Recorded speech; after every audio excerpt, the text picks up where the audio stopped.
early this Tuesday morning, the 11th of September, 2001. Al, it is such a pretty morning, isn't it? Perfect fall morning. El 11 de septiembre 2001, el mundo cambió. Los Estados Unidos ya no es la tierra de libertad. La gente ha cambiado su libertad por seguridad. Pero ¿ha sucedido esto por diseño? December 7th, 1941, a date which will live in infamy. The United States of America was suddenly and deliberately attacked. Muchas preguntas permanecen de los eventos de ese día de infamia. Pero de una cosa estamos seguros. El ataque sorpresa a Pearl Harbor acomodó el curso de eventos que finalmente nos conducirá a un gobierno mundial. Japan began this war in treachery.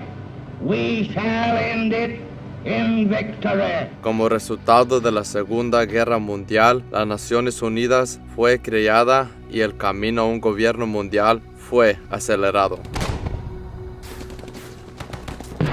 Cada guerra nos acerca un paso más a lo que la Biblia llama el fin del mundo.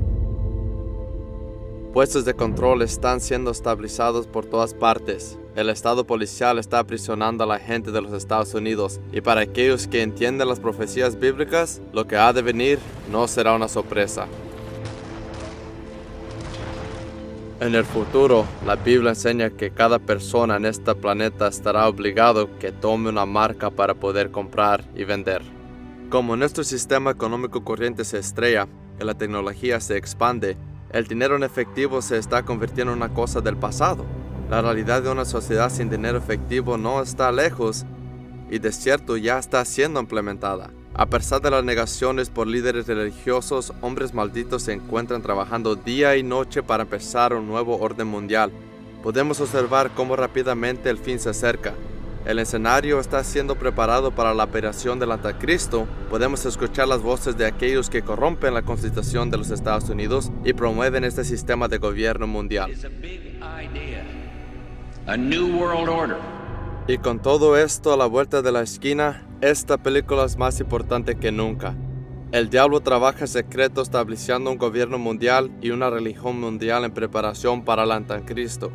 También ha engañado a cristianos modernos para que crean que serán removidos de la tierra antes de la gran tribulación tome lugar.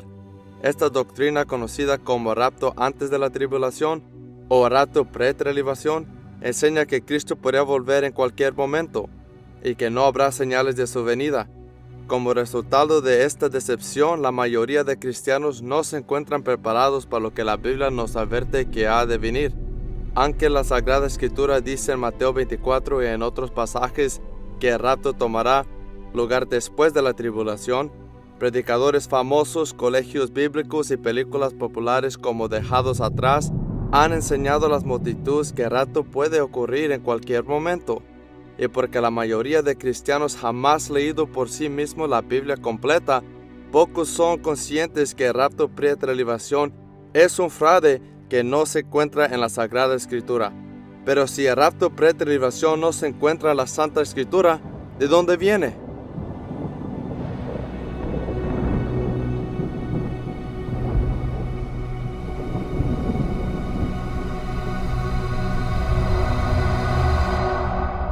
Mi nombre es Steven Anderson y soy el pastor de Faithful Word Baptist Church en Tempe, Arizona, y quiero educar a la gente sobre el rapto pre-tribulación porque es una creencia basada en ignorancia.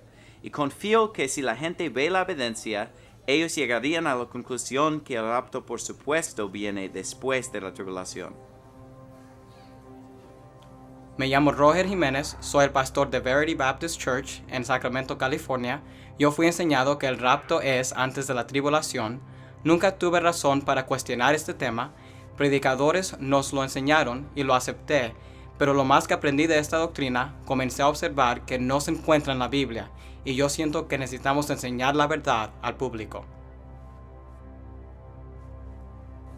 La doctrina del rapto antes de la tribulación es bastante nuevo. Nunca fue enseñado antes de 1830. 1830 es un periodo muy avanzado en la historia. Miles de años después de Cristo tuvimos la Reforma, tuvimos muchos teólogos Quizás estás de acuerdo o en desacuerdo con hombres como Martín Lutero o Juan Calvino o muchos otros. El hecho es que habían cientos de libros, cientos de documentos y muchas predicaciones antes de 1830. Y no hay evidencia de nadie de ninguna denominación, de ningún tipo de cristianidad, que haya enseñado esta doctrina. Entonces tienes que hacerte una pregunta. ¿Cuáles son las raíces de la doctrina del rapto antes de la tribulación?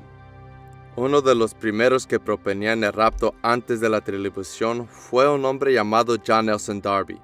En 1839, él empezó a enseñar la doctrina llamada el rapto secreto. Después produjo su propia traducción de la Biblia en que removió versículos y corrompió importantes doctrinas bíblicas y manipuló pasajes claves correspondientes a la segunda venida de Cristo Jesús.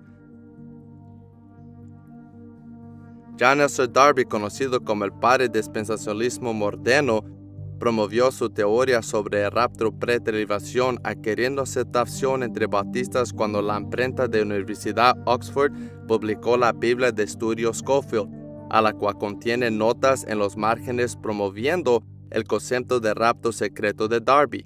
Estas notas han causado que muchos cristianos adopten esta doctrina como si Dios mismo lo había dicho. De esta manera, el diablo ha usado estas notas de la Biblia de Estudio Scofield más que cualquier otra cosa para promover esta doctrina del rapto antes de la tribulación. ¿De dónde viene? Así es como entró a las iglesias. Aquí es de donde los pastores la adquieren. No viene de la Biblia, de cierto no procedió de la boca de Cristo Jesús, pero viene de la boca de Scofield. Las notas de Scofield enseñan la doctrina del rapto antes de la tribulación y te hacen creer que están en la Biblia, cuando en realidad no se encuentran ahí. ¿Y por qué la Biblia Scofield fue mandada a tantos seminarios y colegios y tantos predicadores jóvenes estuvieron leyendo la Biblia de Estudio Scofield? Empezaron a tomar el rapto pretribulación como un hecho y comenzaron a predicarlo. Ficción sobre el inminente rapto también alcanzó la generación de los 60s a través de películas de Don Thompson. Suddenly and without warning, literally thousands, perhaps millions of people just disappeared. A few eyewitness accounts of these disappearances have not been clear, but one thing is certainly sure. Millions who were living on this earth last night are not here this morning. La trilogía de suspenso de Thompson introdujo a una nueva generación de adolescentes a esta doctrina. Desde su apertura, más de 300 millones han visto un ladrón en la noche. En 1995, Tim Dehaas publicó la novela apocalíptica Dejados Atrás de Tim LaHaye y Jerry Jenkins. Esta serie ficticia describe a todos desapareciendo y nadie sabe a dónde están. Vehículos se accidentan, aviones estrellándose porque el piloto se desapareció. Y esta dramática representación del rapto antes de la tribulación se ha convertido en parte de la cultura americana y la gente lo ha aceptado como la verdad y es una película estúpida. Dejados Atrás vendió 63 millones de copias en el mundo, creando una serie de 16 libros y 3 películas adaptadas hasta la fecha. Pero Dejados Atrás es un trabajo de ficción. Para saber la verdad del rapto tenemos que verlo en las páginas de la Biblia en sí mismo. Vamos a empezar con el pasaje clave sobre el rapto. En 1 de Tesalonicenses capítulo 4, encontramos quizás el texto más famoso sobre el rapto. Esta es la enseñanza más clara de la Biblia sobre la venida de Jesús en las nubes y nuestro arrebatamiento para encontrarnos con Él. Mas no quiero, hermanos, que ignoréis acerca de los que duermen, para que no os entristezcáis como los otros que no tienen esperanza. Porque si creemos que Jesús murió y resucitó, así también traerá Dios con Él a los que durmieron en Jesús. Entonces lo que está diciendo aquí es que Él no quiere que sean ignorantes acerca de los cristianos, los creyentes que han muerto, a los que durmieron en Jesús, porque Él no quiere que lloren o estén tristes como los que no tienen esperanza. Él dice, quiero que sepas que vas a ver a su ser querido otra vez si eres creyente, porque la Biblia dice que cuando Jesús regrese, Él los traerá con Él. Los muertos en Cristo resucitarán primero. Por eso dijo en el versículo 18, por tanto consolaos unos a otros con esas palabras. Por eso este pasaje se usa mucho en los funerales y la gente se consuela uno a los otros con esas palabras. Fíjese que en cada versículo Él nos hace ver el hecho que nosotros veremos a estas personas que han muerto. Por lo cual os decimos esto por palabra del Señor, que nosotros que vivimos, que habremos quedado hasta la venida del Señor, no precederemos a los que durmieron. Porque el Señor mismo, con aclamación, con voz de arcángel y con trompeta de Dios, descendrá del cielo, y los muertos en Cristo resucitarán primero. Luego nosotros, los que vivimos, los que hayamos quedado juntamente con ellos, seremos arrebatados en las nubes para recibir al Señor en el aire. Así estaremos siempre con el Señor. Por tanto, consolaos uno a otros con estas palabras. El consuelo es que vas a ver a tus seres amados otra vez. Él dice, los verás de nuevo, porque si crees que Jesús murió y resucitó, así también a los que durmieron en Jesús traerá a Dios con Él. Los muertos en Cristo resucitarán primero. Él dice, consolaos unos a otros con esas palabras. No hay consuelo aquí mencionado que tú escaparás la persecución. Tampoco dice que no vas a pasar por la tribulación. No dice que no vas a sufrir. ¿Acaso estos versículos mencionan algo acerca de la tribulación? No. Él no dijo, consolaos unos a otros que no vas a ir a través de la tribulación. Consolaos unos a otros que dijiste un rapto antes de la tribulación. Eso no es lo que Él está diciendo. En este pasaje hay características que podemos ver acerca del rapto que nos ayuda a identificar el rapto en otros pasajes. Si nos fijamos en el versículo 16, dice, porque el Señor mismo descenderá del cielo. Así que lo primero es que el Señor desciende del cielo con voz de aclamación y con la voz del arcángel, y quiero que tomes nota de esto, y con trompeta de Dios. Esa es la segunda característica del rapto. El Señor descenderá, después sonará la trompeta de Dios, y entonces la Biblia dice, los muertos en Cristo resucitarán primero, y luego nosotros, los que hayamos quedado, seremos, tomad nota de esas palabras, arrebatados juntamente con ellos en las nubes. Así que cuando ocurre el rapto, de acuerdo a 1 de Tesalonicenses capítulo 4, las características del rapto son, el Señor desciende, la trompeta suena, y somos llevados en las nubes. Vamos a Mateo 24 y ves los mismos elementos exactos en Mateo 24. Mira en Mateo 24, inmediatamente después de la tribulación. Y a veces quiero preguntarle a la gente qué parte de después es lo que no entiendes. Pero dice, inmediatamente después de la tribulación de aquellos días, el sol se oscurecerá, y la luna no dará su resplandor, y las estrellas caerán del cielo, y las potencias de los cielos serán conmovidas. Y entonces aparecerá la señal del Hijo del Hombre en el cielo. Entonces se lamentarán todas las tribus de la tierra y verán al Hijo del Hombre viniendo en las nubes del cielo con poder y gran gloria, y enviará a sus ángeles con gran voz de trompeta, y juntará a sus escogidos de los cuatro vientos desde un extremo del cielo hasta el otro. todos los mismos elementos. Jesús viene en las nubes, suena la trompeta, Él envía a los ángeles para reunir a sus escogidos. Te mostré esto porque quiero que entiendas que en Mateo 24, 29 a 31, vemos el rapto.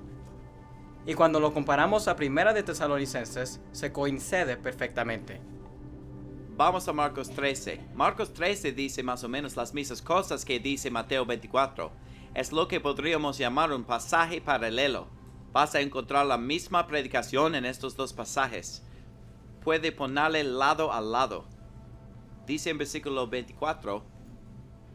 Pero en aquellos días, después de aquella tribulación, el sol se oscurecerá y la luna no dará su resplandor, y las estrellas caerán del cielo, y las potencias que están en los cielos serán conmovidas, y entonces verán al Hijo del Hombre viniendo en las nubes con gran poder y gloria, y entonces enviará sus ángeles y reunirá a sus escogidos de los cuatro vientos, desde el extremo de la tierra hasta el extremo del cielo. Ahora, en este momento pudiéramos orar e irnos a la casa. Deberíamos ser capaces de cerrar nuestra Biblia y decir, ahí lo tienen amigos, es después de la tribulación. Pero no vamos a casa todavía, porque yo voy a demostrarte y comprobarte que esto está hablando acerca del rapto y que dice que es después de la tribulación. Mucha gente dice que no podemos usar nuestra doctrina de Mateo 24 porque está hablando solamente a los judíos. Entonces esas personas no consideran esta escritura porque algún experto decidió que Mateo es a los judíos, Marcos es a los romanos, Lucas es a los griegos y Juan es para el mundo. Oh, gracias Dios para incluirnos en al menos uno de los 4 evangelios. Pero ¿a quién se le ocurre esto? Quizás Mateo está dirigido a los judíos. Tal vez Lucas está dirigido a los griegos. Tal vez Efesios se orientó a los efesios. ¿Qué crees? Tal vez Hebreos fue dirigido a los hebreos. Tal vez Primera de Tesalonicenses se orientó a los tesalonicenses, pero cada promesa en el libro es mía. Cada capítulo, cada versículo, cada línea. ¿El libro de Tito no era solo para Tito? Ese fue un libro de corta duración. Es para que todos los creyentes lo lean. Es el Nuevo Testamento. Esto es lo que ellos dijeron. No, Pastor Anderson, no entiendes. Este sermón fue predicado acerca de los judíos, a los judíos, para los judíos. Jesucristo estaba predicando a los judíos en discurso de Olivet. Pastor Anderson, él estaba hablando a los judíos. ¿No lo entiendes? Cuando dijo en Marcos 13:24, después de aquella tribulación, y habló de la venida de Jesús en las nubes en el versículo 26, y la recolección de los escogidos en el versículo 27, desde el extremo de la tierra hasta el extremo del cielo, eso se refiere únicamente a los judíos. Mira el versículo 37. Y lo que a vosotros digo, yo solo a los judíos le digo. No permitas que ningún predicador ni ninguna persona te diga que esto es para los creyentes. Es solamente para los judíos. Es solamente para la nación de Israel. ¿Es eso lo que dice Marcos 13:37? No. Dice, y lo que a vosotros digo, a todos lo digo. Velad. Esa es la última palabra del capítulo. Y lo que a vosotros digo, a todos lo digo. Velad. Y sin embargo, la gente todavía te dicen, este capítulo no está hablando a todos, solo está hablando a los judíos. Esto es para todo el mundo. Decir que este capítulo solo está hablando a los judíos es ridículo cuando claramente dice, y lo que a vosotros digo, a todos lo digo, velad. Velad. Mucha gente ve Mateo 24, 30 a 31 y dicen, bueno, a pesar de que parece el rapto y suena como el rapto, no es el rapto. Dicen porque en versículo 31 dice, y enviará a sus ángeles con gran voz de trompeta y juntarán a sus escogidos. Y dicen, mira ahí, escogidos no son cristianos. Dicen, el escogido es Israel. Por lo tanto, Mateo 24 no es sobre el rapto, no es para los cristianos. Este capítulo es para los judíos porque habla acerca de sus escogidos. El asunto con eso es que debemos permitir que la Biblia sea su propio diccionario. Tengo aquí una lista de cada mención de la palabra escogidos en el Nuevo Testamento. No tenemos tiempo, pero yo pudiera mostrarte que cada vez se está hablando de las personas que son salvos. Gente piensa que la palabra escogidos está hablando de los judíos, porque en vez de estudiar la Biblia, ellos han estado leyendo comentarios y libros escritos por hombres, y esos hombres le han dicho la definición de escogidos. La Biblia de Estudio Scofield tiene una nota en Mateo 24 y dice que la palabra escogidos se refiere a Israel, pero la Biblia se define a sí misma, y la palabra escogidos, si lo estudias en el Nuevo Testamento, simplemente no es el judío. En el mismo Mateo 24 dice en versículo 24, porque se levantarán falsos cristos y falsos profetas y harán grandes señales y prodigios de tal manera que engañarán, si fuese posible, aún a los escogidos. Según este versículo, los escogidos no podrían ser engañados de falsos cristos y falsos profetas. No es posible. Pero sabemos que la mayoría de los judíos están engañados, no creen en Jesucristo. Todos los rabís que los enseñan son falsos profetas, pero la palabra escogidos no significa judíos, significa los que son salvos. Aquí hay otro versículo que muestra claramente que escogido no significa Israel.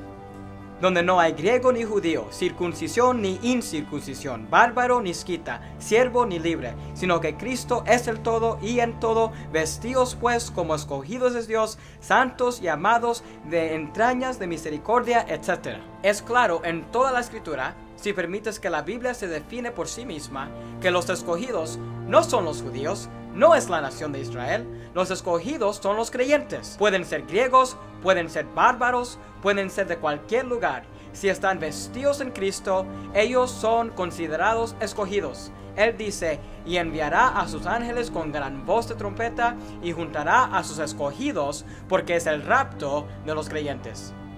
No importa si son judíos o gentiles, blancos o negros, los escogidos son aquellos que son salvos. ¿No es eso consistente con lo que dice en 1 de Tesalonicenses? Cuando dice que sonará una trompeta y que los creyentes serán arrebatados para estar con Cristo. Un poco más adelante en el mismo capítulo dice, pero de aquel día y hora nadie sabe. Así que nadie sabe el día ni la hora en que esto va a suceder. También más adelante dice, entonces estarán dos en el campo, el uno será tomado y el otro será dejado. Velad pues, porque no sabéis a qué hora ha de venir vuestro Señor. Así que Dios nos está diciendo que no sabemos cuándo será.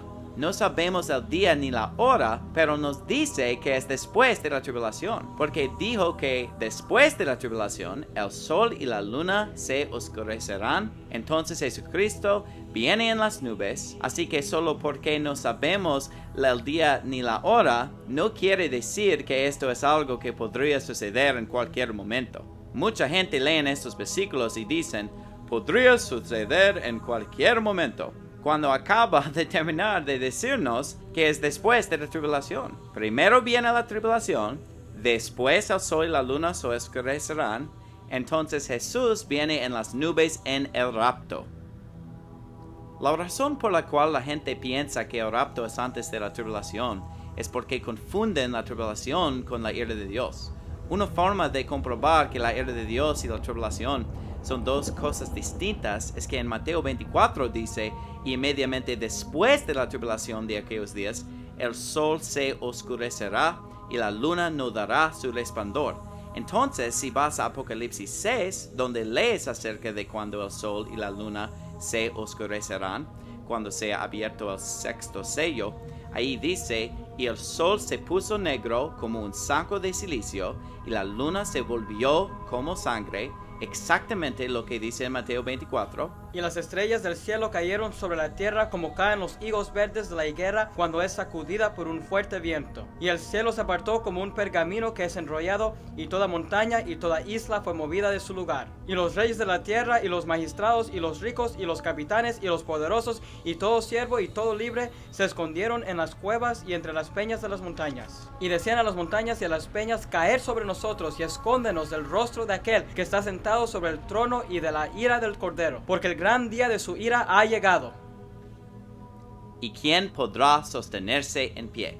Entonces, ¿cuándo comienza la ira de Dios? Cuando el sol y la luna se oscurezcan, es cuando dicen, el gran día de la ira ha llegado. Así que, si Mateo 24 dice que el sol y la luna se oscurecen después de la tribulación, y si la ira de Dios no comienza hasta después de que el sol y la luna se han oscurecido, ¿cómo pueden ser la misma cosa? Usualmente, cuando tratas de pedirle a la gente que te muestre pasajes sobre el rapto antes de la tribulación, ellos no pueden mostrarte ningún versículo que use la palabra tribulación. Tienen que mostrarte versículos que usan la palabra ira. Encuentran versículos que muestran que nosotros como cristianos no estamos bajo la ira de Dios y que somos salvos de la ira. Y ellos dicen, ¿ves? Ahí mismo, la Biblia dice que no pasaremos por la tribulación. Pero espera un minuto. Tribulación e ira son dos cosas totalmente distintas.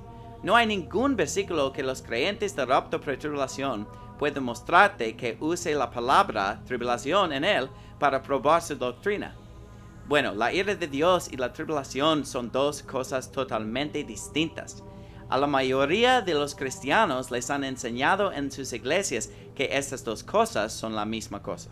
Y cuando tú tratas de decirles, nosotros vamos a estar aquí en la tribulación, esto es lo que ellos tratarán de decirte. No, Dios no derramará su ira sobre su propia gente. No hemos sido puestos para la ira. Pero espera un minuto, ¿es la ira de Dios lo mismo que la tribulación? No. Entonces, si tan solo pudiéramos hacer que la gente entiendan lo que significa la palabra tribulación, entonces entenderían que el rapto pasa después de la tribulación. Es que la gente tiene esta idea en su cabeza de que la tribulación es un periodo de 7 años donde Dios derrama su ira, y envía fuego y azufre, convierte el agua en sangre y todas esas diferentes plagas. Eso no es lo que la tribulación es. Estos creen en el tan mencionado rapto pretribulación o el rapto que pasa antes de la tribulación. Vamos a analizar el término rapto pretribulación.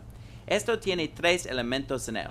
Pre, que significa antes, tribulación y la palabra rapto. La palabra rapto no se encuentra en la Biblia. El concepto del rapto está en la Biblia porque vemos a Jesús que viene en las nubes, la gente está tomada para reunirse con Él en el aire, etc. Así que el concepto del rapto está ahí, pero la palabra rapto no es utilizada.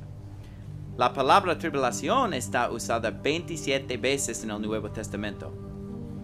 Así que si el Nuevo Testamento menciona la palabra tribulación 27 veces, y mucha gente enseña esta doctrina llamada rapto pretribulación, ¿no debería uno de estos 27 versículos enseñarnos algo acerca de un rapto pasando antes de la tribulación? Ninguno de estos versículos dice nada acerca de que haya un rapto antes de la tribulación. Así que la gente que cree en eso tienen que apoyarse en muchas interpretaciones y tienen que explicártelo y siempre es muy complicado. Pero Dios quiere que nos entendamos la Biblia. Él no está tratando de engañarnos o confundirnos. Él quiere que sepamos la verdad. Él nos ama. Y cuando lees las 27 menciones de la palabra tribulación en el Nuevo Testamento, verás que ninguna de ellas enseña un rapto pretribulación. Por ejemplo, en 1 de Tesalonicenses 3, para que nadie se inquiete por estas tribulaciones, porque vosotros sabéis que nosotros estamos puestos para esto. Este versículo es similar a capítulo 5, versículo 9, a menudo citado por los que creen en el rapto pretribulación, porque no nos ha puesto Dios para ira, sino para obtener salvación por nuestro Señor Jesucristo. Así que los que creen en el rapto antes de la tribulación ignoran el versículo en capítulo 3 que dice que estamos puestos para tribulaciones, y en su lugar citan el versículo de capítulo 5 que dice que no estamos puestos para ira. Tribulación e ira son 2 cosas diferentes. Así que en el capítulo 3 dice que somos dispuestos para las tribulaciones. En el capítulo 4 tenemos el rapto. Y en el capítulo 5 dice que no estamos dispuestos para ira. Ese es el orden bíblico. En primer lugar, la tribulación, entonces el rapto, entonces la ira de Dios. ¿Fueron los cristianos del pasado libres de la tribulación? Los cristianos del pasado han pasado por tribulación y nuestra generación no será diferente. Tal vez esto pasará en nuestra vida, tal vez no. Pero si esto sucede durante nuestra vida, vamos a atravesarla. Seremos matados por causa de Cristo o con optimismo sobreviviremos este periodo y llegaremos al rapto. Otra mención de la palabra tribulación se encuentra en 2 de Tesalonicenses 1:4. Tanto que nosotros mismos nos gloriamos de vosotros en las iglesias de Dios, de vuestra paciencia y fe en todas vuestras persecuciones y tribulaciones que sufrís. Observa cómo se mencionan la persecución y la tribulación en el mismo aliento. ¿Por qué? Porque la palabra tribulación en el Nuevo Testamento a menudo se refiere a la persecución de los creyentes. La Biblia dice en 2 Timoteo 3:12, y también todos los que quieren vivir piadosamente en Cristo Jesús padecerán persecución. Juan dice en Apocalipsis 1:9, yo Juan, que también soy vuestro hermano y compañero en la tribulación y en el reino y en la paciencia de Jesucristo, estaba en la isla que es llamada Patmos por la palabra de Dios y por el testimonio de Jesucristo. Luego en el capítulo 2 encuentras lo mismo dicho acerca de la iglesia en Esmirna. En el versículo 10, no tengas ningún temor de las cosas que has de padecer. He aquí, el diablo echará a algunos de vosotros a la cárcel, para que seáis probados, y tendréis tribulación de 10 días. Sé fiel hasta la muerte, y yo te daré la corona de la vida. Juan estaba en la tribulación, la iglesia en Esmirna pasó por tribulación, todos los apóstoles en el libro de Hechos pasaron por tribulaciones, y algún día los cristianos pasarán por tribulación como el mundo jamás haya visto.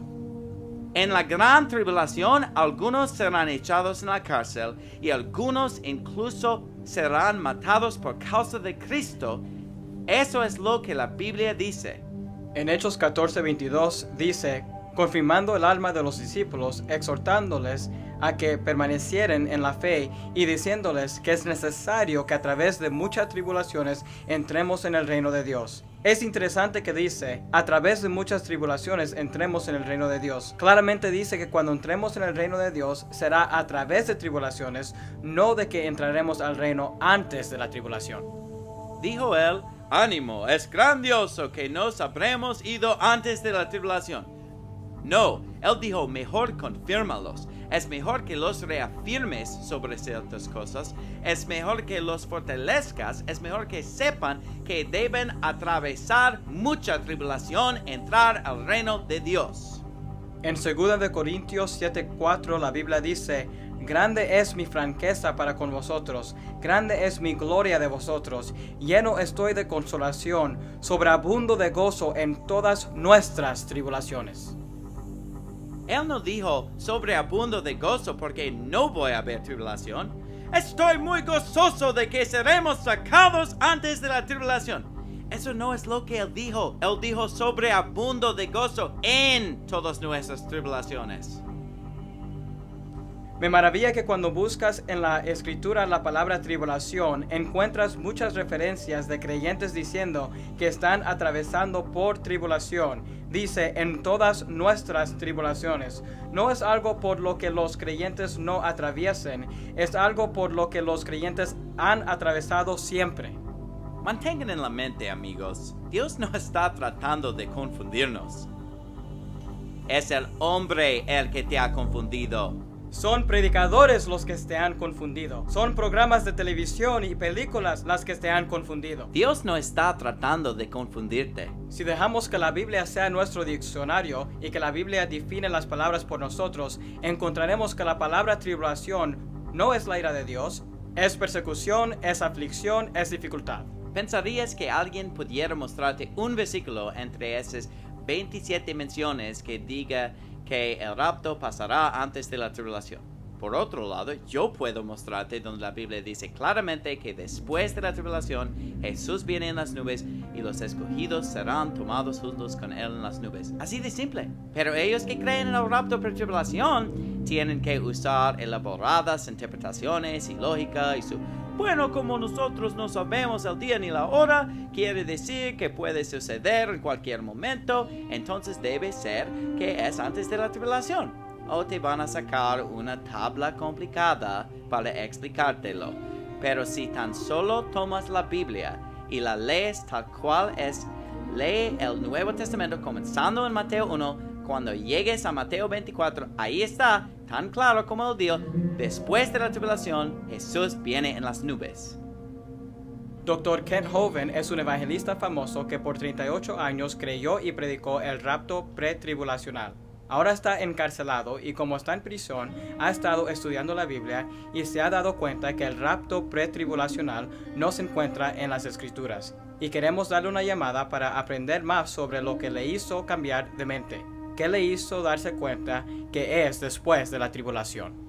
Mi nombre es Kent Hovind. Yo fui maestro de ciencia en escuela secundaria por 15 años y después fui evangelista por 20 años predicando sobre la creación y la evolución. Y me convencí hace 3 años que lo que me han enseñado toda mi vida no es cierto. He tenido que cambiar mucho al desaliento de tantos de mis hermanos fundamentales a la post-tribulación posición preera. La Biblia dice que los burladores en los últimos días serían voluntariamente ignorantes de la creación, el diluvio y el juicio que viene. Bueno, pasé 20 años enseñando por todo el mundo acerca de la creación y el diluvio, pero yo casi evité la parte del juicio que viene porque yo mismo no lo entendía.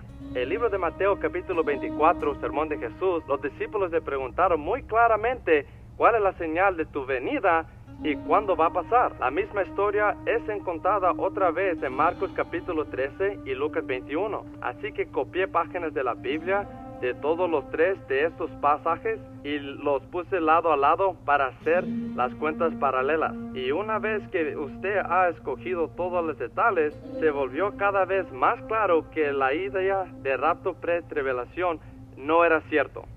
¿Por qué crees que tanta gente cree en el rapto pre-tribulación? ¿Por qué es tan popular esta doctrina? Bueno, porque contesta una problema embarazosa. Por ejemplo, los cristianos antes no podían contestar las preguntas sobre los dinosaurios y dónde ellos caben. Así que se inventaron la teoría de la breca y se lo creyeron. Yo pienso que la idea de un rapto pre-tribulación cae en esa categoría donde la gente, teniendo comezón de ir, eso es lo que quieren oír. Ellos quieren oír, oye, no vas a tener que sufrir, pues Jesús dijo que había un tiempo de gran tribulación, cual no había habido desde el principio del mundo.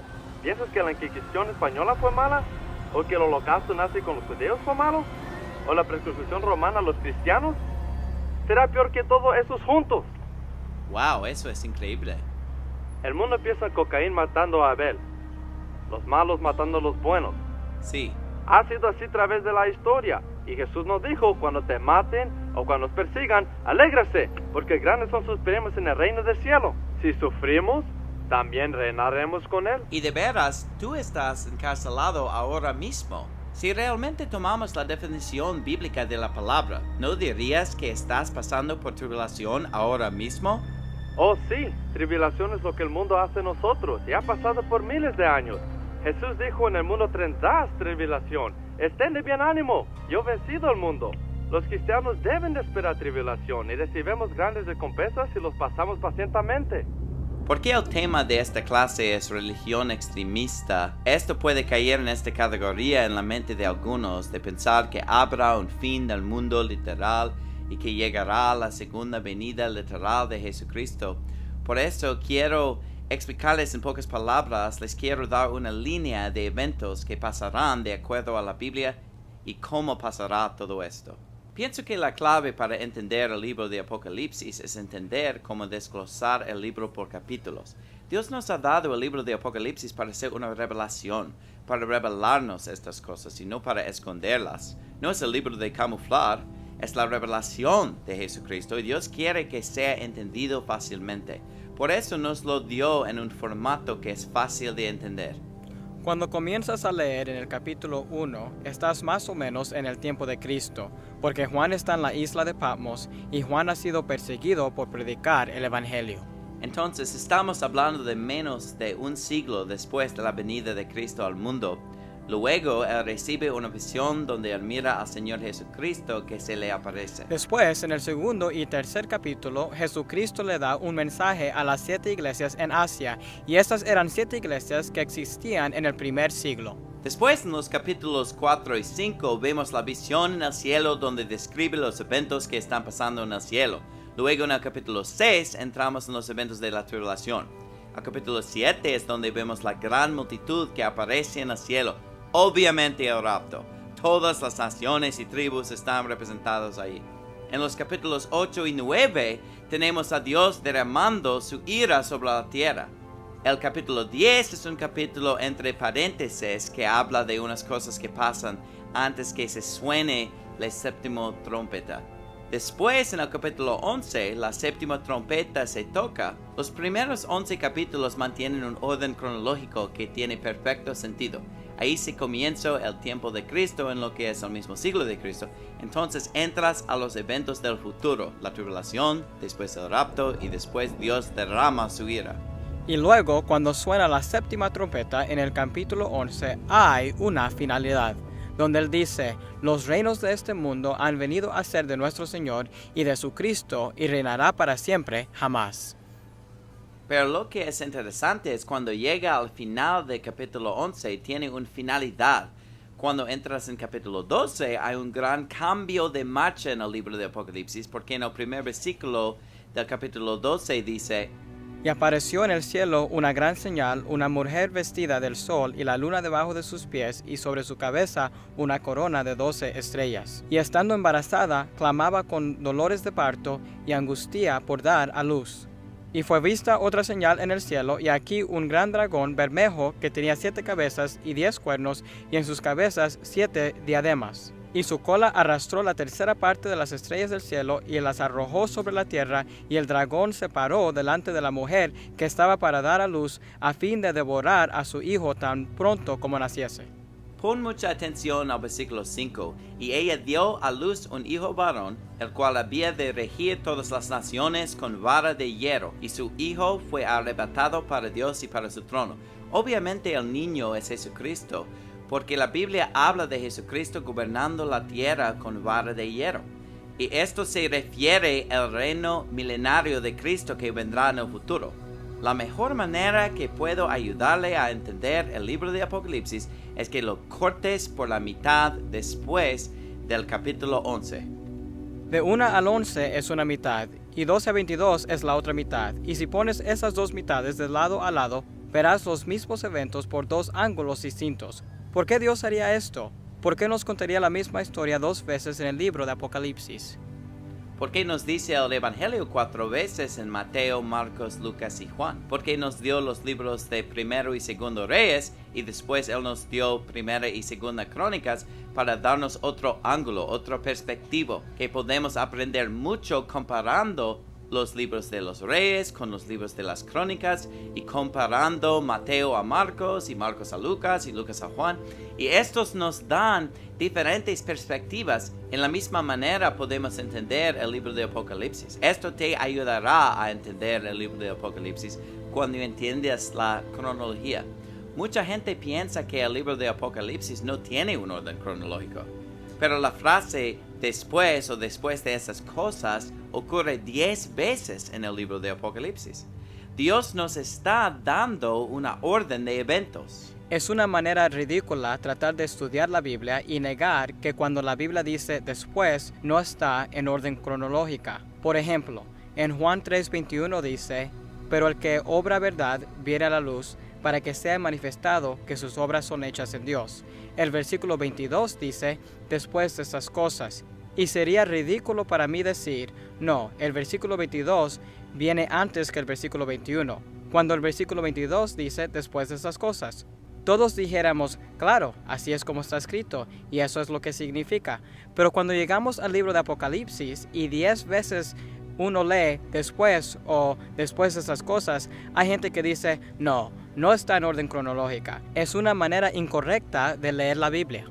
Si entiendes que es cronológico, pero comienza de nuevo en el capítulo 12, esto te ayudará a entenderlo mejor. Quiero explicar unos cuantos capítulos para enseñarles la orden de eventos de los últimos tiempos. Esto puede pasar en 100 años. Quizás no estemos aquí, pero pienso que es muy probable que pasará en el futuro cercano. De cierto, me sorprendería si estas cosas no pasan en mi vida. Yo tengo 32 años, y al paso que van las cosas en este momento, me sorprendería si esto no pasará en los siguientes 40 años. Cuando comience el mensaje de esta noche, pienso que entenderán por qué digo esto. Esto es lo que comienza la tribulación. La Biblia dice que el diablo será expulsado del cielo. Ahora tú dices: espera un minuto, Pastor Anderson, eso ya pasó, ¿no? Pero la respuesta es no. La gente piensa que el diablo está en el infierno en este momento, pero la realidad es que el diablo nunca ha estado en el infierno, porque la Biblia nos dice muy claramente que el diablo anda en la tierra como un león rugiente, buscando a quien devorar. El diablo y todos sus demonios están presentes en esta tierra en la Biblia. Él va y viene entre el cielo y la tierra, y él habla con Dios. Si usted lee el libro de Job, el diablo viene y se para delante de Dios y tiene una conversación con Dios en el cielo sobre su siervo Job. Actualmente el diablo va y viene, pero la Biblia habla de un día el diablo será expulsado del cielo. Y hubo una gran batalla en el cielo. Miguel y sus ángeles luchaban contra el dragón, y luchaban el dragón y sus ángeles, pero no prevalecieron, ni fue hallado ya el lugar de ellos en el cielo. Y fue lanzado fuera aquel gran dragón, la serpiente antigua, llamado Diablo y Satanás, el cual engaña a todo el mundo, fue arrojado en tierra, y sus ángeles fueron arrojados con él. Y oí una gran voz en el cielo que decía: ahora ha venido la salvación, y el poder, y el reino de nuestro Dios, y la potestad de su Cristo, porque el acusador de nuestros hermanos ha sido derribado, el cual los acusaba delante de nuestro Dios día y noche. Y ellos le han vencido por la sangre del Cordero, y por la palabra de su testimonio, y no han amado sus vidas hasta la muerte. Por lo cual, alegraos cielos y los que moráis en ellos, ay de los moradores de la tierra y del mar, porque el diablo ha descendido a vosotros, teniendo grande ira, sabiendo que le queda poco tiempo. Entonces, ¿qué vemos aquí? Hay una guerra en el cielo, y la Biblia enseña que el diablo pierde esta batalla, y porque él pierde la batalla, él y sus ángeles son lanzados a la tierra. Básicamente esto es cuando Satanás queda expulsado del cielo, y él sabe que solamente le queda un poco de tiempo, y él saldrá a perseguir a los creyentes y perseguir a los santos y tratar de destruirnos. Miren el capítulo 13. Aquí es donde esta guerra comienza. En Apocalipsis 12, él va a hacer la guerra. ¿Cómo es que el diablo va a hacer guerra contra los creyentes? Lo siguiente que vamos a ver que suceda proféticamente es lo que se llama la tribulación. La tribulación es un periodo en el que habrá muchas cosas que suceden en esta tierra que serán catastróficas. Habrá hambres, habrá pestilencias, habrá guerra, una cantidad extrema de guerra. Mucha de la gente morirá de hambre y morirá de enfermedad. Muchas cosas horribles van a pasar. Bueno, fuera de toda esta guerra y cataclismo que pasarán durante la tribulación, no cataclismo sobrenatural, sino los desastres naturales más bien, la guerra, el hambre, causado por los seres humanos. Va a haber un hombre que va a surgir o convertirse en un dictador de todo el mundo que se conoce como el anticristo. Esto no es un cuento de hadas. Esto realmente va a suceder. Y de hecho ya podemos ver las señales que está empezando a suceder. La Biblia nos dice que algún día habrá un gobierno mundial. En este momento tenemos muchos gobiernos diferentes, todas estas naciones separadas. Bueno, un día la Biblia dice que todas las naciones se unirán entre sí y formar un gobierno mundial. Luego, una vez que ha formado un gobierno mundial, se le entregará todo el poder a una persona que va a ser la cabeza de ese gobierno, y esa persona es conocida en la Biblia como el anticristo. ¿Quién ha escuchado hablar del anticristo antes? Todo el mundo ha escuchado ese término. Biblia menciona el término anticristo, porque la Biblia nos dice que hay una persona que vendrá algún día que es llamado el anticristo. Antes de que Jesucristo regrese, habrá un impostor, un Cristo falso. ¿Entienden lo que quiero decir? El anticristo es un tipo que se dice ser la segunda venida de Cristo, pero él es un impostor. Pero como los cristianos están siendo enseñados a esperar que Jesús regrese en cualquier momento, es perfecto porque adivina quién está realmente apareciendo, el anticristo. ¿Por qué la Biblia lo llama el anticristo? Debido a que hay un hombre que se llama el anticristo singular, que dirá que él es Jesucristo. Cuando el anticristo se presenta en la tribulación y diga, yo soy Jesucristo, van a aceptarlo como su Mesías. Mucha gente enseña, cuando Jesucristo venga en las nubes, los judíos finalmente se darán cuenta de que él era el Mesías y lo va a aceptar. No, aceptarán el anticristo. Eso es lo que dice la Biblia. Jesús dijo, yo he venido en el nombre de mi Padre y no me recibís. Si otro viniere en su propio nombre, a ese recibiréis. Creo que el plan del diablo con el rapto pretribulación es conseguir que todos tengan la mentalidad de Jesucristo viene en cualquier momento. Estamos a la espera de Jesucristo en cualquier momento. Él podría venir hoy, Él viene hoy. Pero en realidad la persona que ha de venir es el anticristo. Y el anticristo cuando llegue será el jefe de un gobierno mundial y una religión mundial donde él afirma ser el Mesías. Se dice en el versículo 18 de 1 Juan 2, hijitos, ya es el último tiempo, y como vosotros habéis oído que el anticristo ha de venir, así también al presente hay muchos anticristos, por lo cual sabemos que es el último tiempo. ¿Es aquella primera mención singular o plural? Así que han oído que el anticristo singular vendrá. Por lo tanto, hay un anticristo que viene. ¿No es así? Pero no hay muchos anticristos, incluso en este momento. Eso es lo que dice el versículo. ¿Quiénes son estos anticristos? ¿Quién es mentiroso sino el que niega que Jesús es el Cristo? Este es anticristo que niega al Padre y al Hijo. Para poder creer que Jesús no es el Cristo, tienes que creer que hay un Cristo y que no es Jesús. La palabra Cristo significa Mesías. La Biblia dice en Juan 1, hemos hallado al Mesías que es el Cristo. Así que la Biblia define la palabra Cristo como Mesías. Así que déjame preguntarle esto. ¿Puedes pensar en una religión por ahí que dice que hay un Mesías que viene, pero que no es Jesús? La religión judía enseña que hay un Mesías, pero no era Jesús. Todavía están esperando al Mesías. Ellos dicen que Jesús no era el Mesías y que todavía están esperando el Mesías. La Biblia dice que van a recibir el anticristo como su Mesías. El cristianismo evangélico. Muchos de ellos serán engañados y pensaron, esta es la segunda venida de Jesucristo. Los musulmanes de hoy están a la espera de un gran profeta y un gran Mesías por venir que será mayor que Mohammed. El presidente Ahmadinejad, presidente de Irán. ¿Quién ha oído de él? Presidente Ahmadinejad habló antes la Asamblea General de las Naciones Unidas un año o dos atrás, y cuando lo hizo, dio una breve sinopsis del Islam. The essence of the message of prophets is one and the same. Every messenger has endorsed the messenger before him and given glad tidings about the next prophet to come, who presented a more complete version of the religion in accordance with man's capacity at the time. This trend continued until the last messenger of God, who presented the perfection of an all-inclusive religion. Nimrod countered Hazrat Abraham. Pharaoh countered Hazrat Moses. And the greedy countered Hazrat Jesus Christ and Hazrat Muhammad. May peace be upon all our prophets. Y dijo que en Islam creen que Abraham era un gran profeta, Moisés fue un gran profeta, y luego estaba Jesús, y luego estaba Muhammad.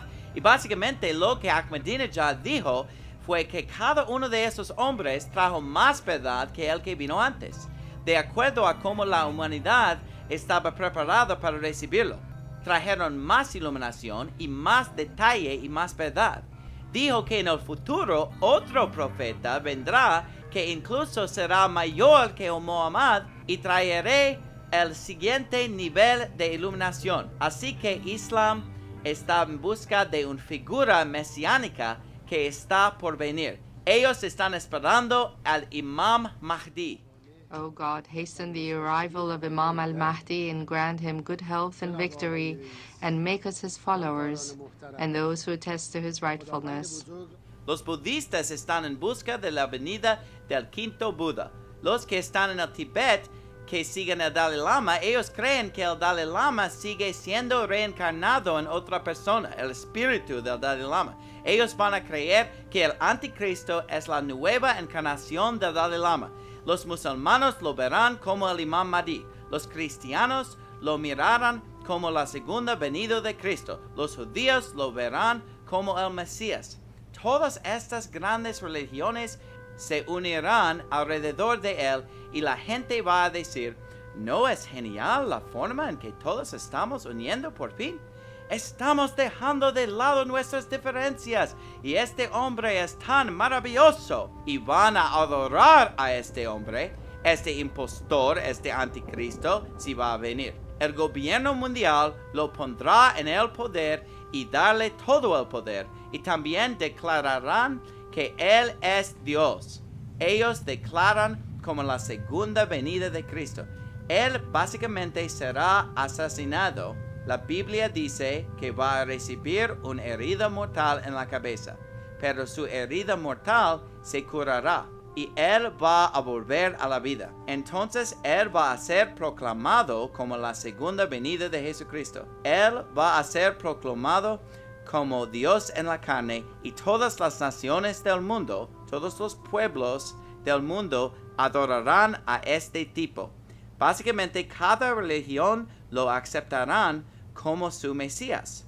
Pero la Biblia dice que aquellos que son salvos no serán engañados por él. Tú le hablas a los cristianos acerca de un gobierno mundial o hablas con ella acerca de una sociedad sin dinero en efectivo y todos estos diferentes puntos de control que se están creando y el estado policial y te llaman un teórico de la conspiración. Pero ¿puede alguien realmente ser un cristiano que cree en la Biblia y negar que habrá un gobierno mundial algún día? No creo que se podía leer la Biblia sin ver que el hecho de que siempre ha sido el plan del diablo para convencer el mundo como la caricatura del Pinky and the Brain.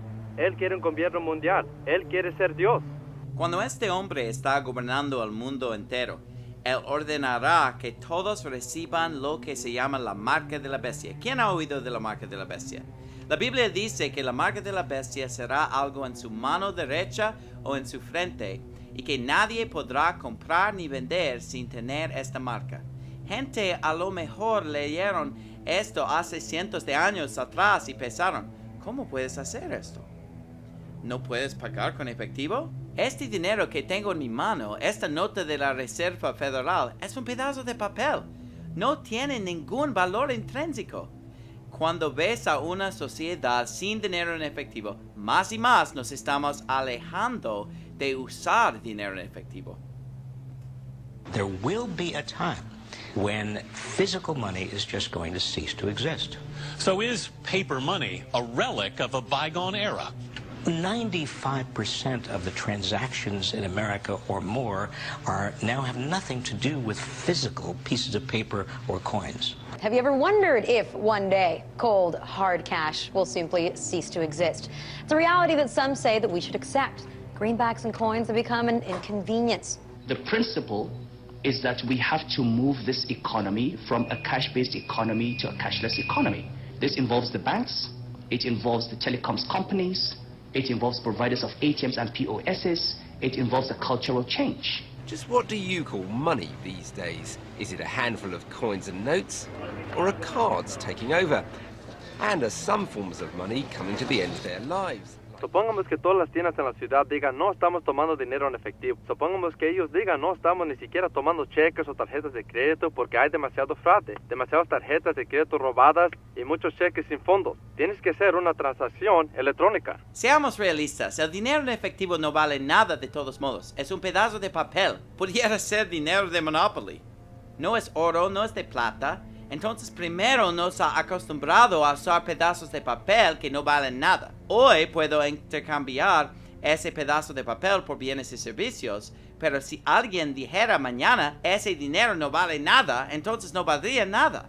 Te lo pueden hacer a ti y simplemente decir tu dinero en efectivo no vale nada. Ahora todo está solo en tu cuenta. Todo está atado con tu página de Facebook y YouTube y tu Gmail. Es magnífico porque no hay robo de identidad. No te tienes que preocuparse, dejaste tu billetera en la casa, no tienes que preocuparte que alguien le robe tu tarjeta de crédito. Todo es completamente sin dinero en efectivo. It's sci-fi technology that's about to enter the checkout lane, all in the name of speed and convenience. You'll be able to buy anything from bread to beer if you agree to give the store your ultimate identity. It scares the heck out of me. Once you have your groceries scanned, now what do?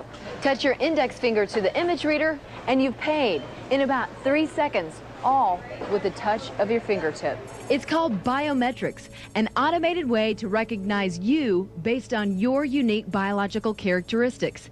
Do not be sold on this because of a convenience. You know, today it's a fingerprint, tomorrow a microchip. Maybe that ushers in the mark of the beast. Donnie Attaway quit his management job at Quick Trip when the convenience store chain told him he had to swipe his finger to clock in and clock out. And although it may be optional today, you know, who knows about tomorrow. Experts say biometrics are about to pervade every aspect of our economy and daily lives. And you put your finger in there, and my name comes up, and she's got all my information. And it's that quick? It's very quick. Love it? Love it. People across the world already use biometrics. The U.S. government, the airlines, gas stations, even Walt Disney World uses technology. They can read guests' blood veins in lieu of carrying day passes. Este gobierno mundial tendrá tanto poder que va a ser capaz de dictar que nadie podrá comprar o vender sin tener la marca de la bestia en la mano derecha o en la frente.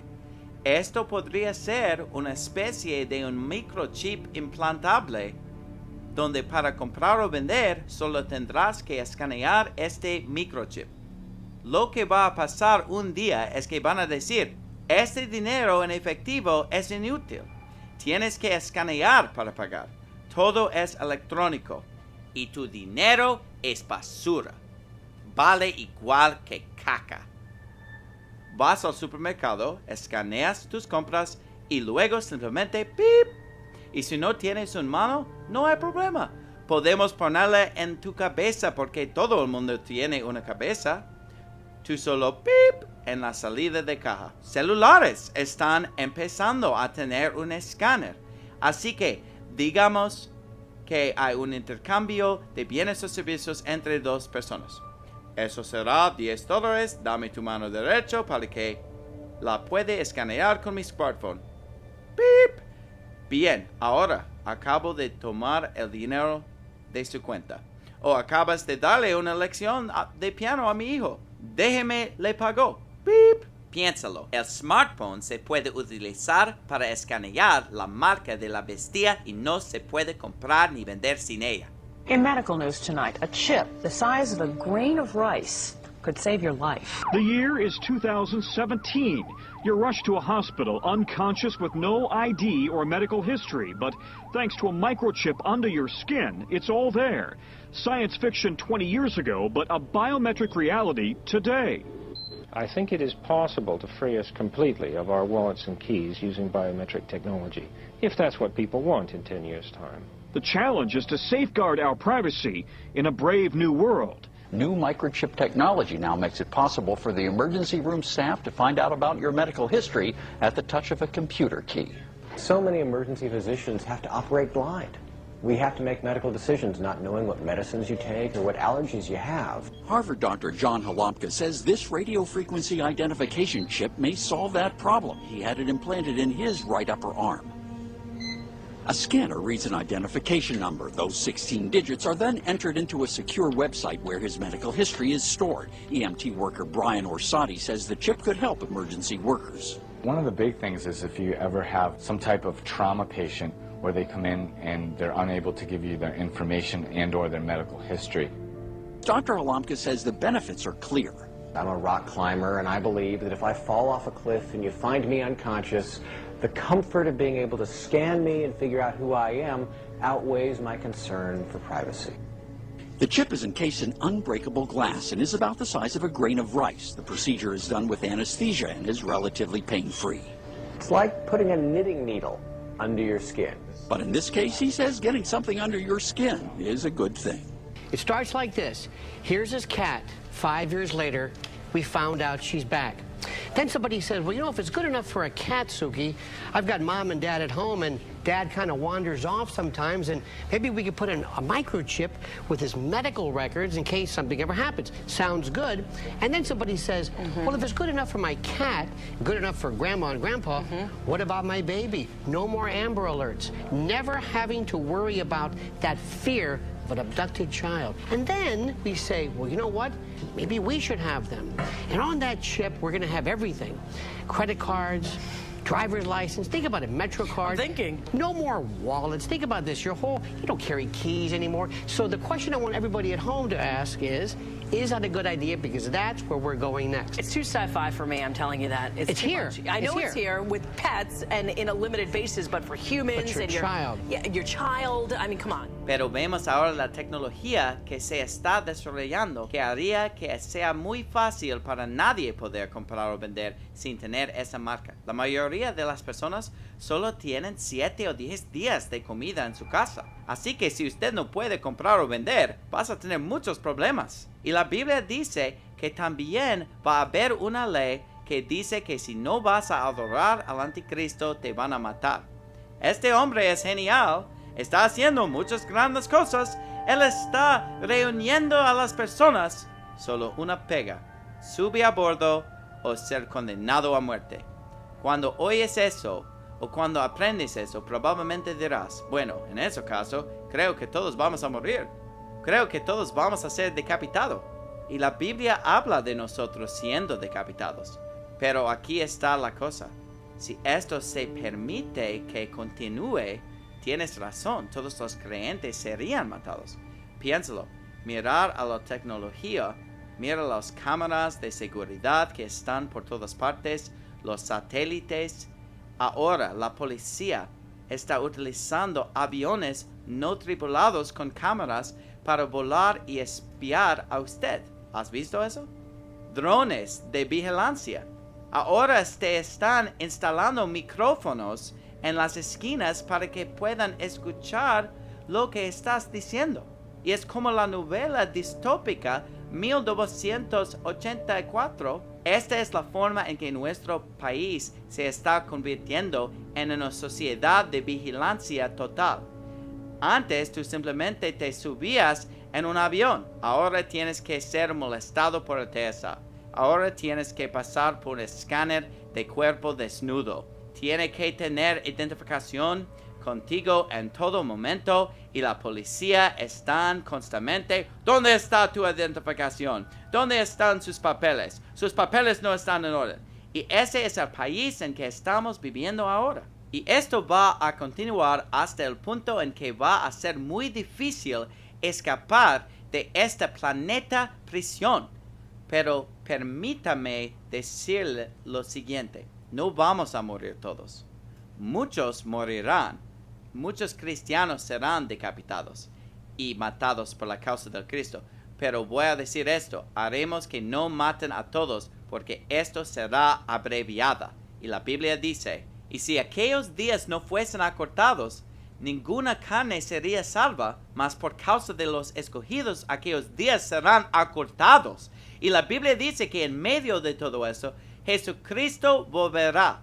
Y cuando piensan que han derrotado al cristianismo, Jesucristo vendrá en las nubes, el rapto pasará y Dios comenzará a derramar su ira sobre la tierra. Y me paré sobre la arena del mar, y vi subir del mar una bestia que tenía 7 cabezas y 10 cuernos, y sobre sus cuernos 10 diademas, y sobre sus cabezas un nombre de blasfemia. Y la bestia que vi era semejante a un leopardo, y sus pies como de oso, y su boca como boca de león, y el dragón le dio su poder y su trono y grande autoridad.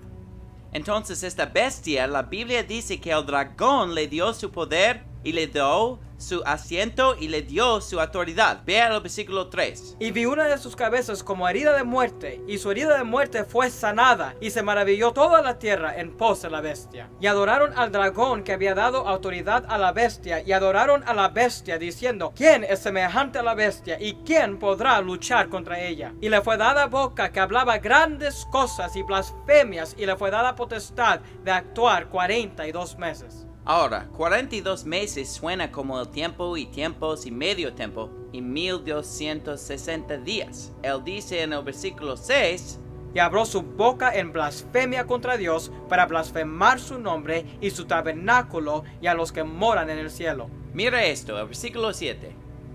Y le fue dado hacer guerra contra los santos. Ahora, vimos en el capítulo 12, versículo 17, que el objeto del dragón fue hacer guerra contra los que creen en Cristo. Aquí dice que se le dio autoridad para hacer guerra contra los santos, para superarlos. ¿Quién va a ganar en esta guerra entre los santos y el diablo en la tierra? El diablo. Él dijo que iba a hacer guerra contra los santos y vencerlos. Así que él no quiere que los cristianos tomen la marca de la bestia para evitar la persecución. Él quiere que todos los cristianos mueran. Tú dices, bueno, eso es deprimente. Bueno, acaba de leer hasta el fin del libro y verás quién gana al final. Pero él dice en el versículo 7, y le fue dado hacer guerra contra los santos y vencerlos. Versículo 8 sigue, y le adorarán todos los moradores de la tierra, cuyos nombres no están escritos en el libro de la vida del Cordero, el cual fue inmolado desde la fundación del mundo. Así que este hombre que se llama la bestia y tiene poder sobre todas las naciones, su objetivo es hacer guerra contra los santos, y la Biblia dice que todos en la tierra le adoraron, cuyos nombres no están escritos en el libro de la vida del Cordero, que fue inmolado desde la fundación del mundo. La Biblia dice que van a ser tan creíble y tan suave que iba a engañar a los elegidos si fuera posible. Pero Dios no va a permitir que ninguno de los que son salvos que sean engañados por este sujeto. Así que todo el mundo que es verdaderamente salvo, incluso aquellos que han sido engañados por la doctrina del rapto pretribulación, cuando empiezan a ver qué sucede, se darán cuenta, espera un minuto, esto está sucediendo, este es el anticristo, no puede tomar esto no es realmente Cristo. Así que cualquiera que no lo va a adorar va a ser matados, y cualquiera que no lo va a adorar no puede comprar o vender. No solo vamos a ir a Walgreens y conseguir la marca de la bestia. No va a ser algo en el que solo se presenta en la oficina de correos. Ok, ¿puedo obtener mi microchip para que pueda comprar y vender? No, la Biblia es clara. Usted debe adorar al anticristo con el fin de recibir este microchip.